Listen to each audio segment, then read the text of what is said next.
Здравейте! Вече знаете какво е менторството. Днес ще се фокусираме върху една изключително важна тема – ролята на ментора в груповите процеси.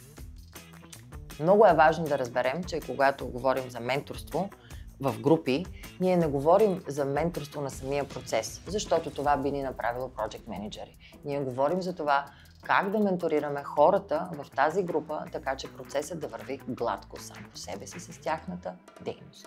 Това, което се случва е, че когато работим с младите хора, ние не сме просто наблюдатели на това цялото нещо. Ние имаме и своето участие, но без да им казваме директно какво е нужно да се случи. Погледнете го така. Ние сме като един кактус в залата. Просто не будем. Нека видим как действаме като фасилитатори, посредници и вдъхновители. Ролята на ментора се променя в зависимост от динамиката на групата и етапа на развитие. Менторът носи три основни шапки – фасилитатор, посредник и вдъхновител. Първата роля е да бъдем фасилитатори.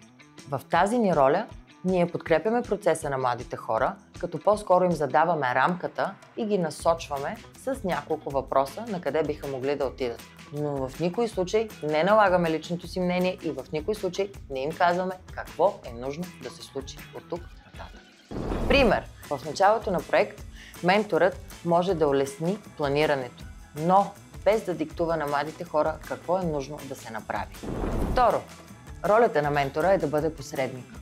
Ние ставаме мостове между младите хора, между техните мнения. Напълно естествено е, когато имаме процес, когато имаме група, да имаме вътре различни мнения по различните въпроси. Ние ставаме този мост и се учим на това да се съгласяваме с различните. Наша работа е да насърчаваме също така уважителния диалог между хората и да подкрепяме процеса да върви по-гладко в тези моменти. Менторът не взима страна. Той помага на групата да премине през конфликтите и да запази посоката си. Менторът е също и вдъхновител. Младите хора, още по-малко от нас, имат нужда от планове и структури. Най-вече младите хора имат нужда да почувстват вдъхновението вътре.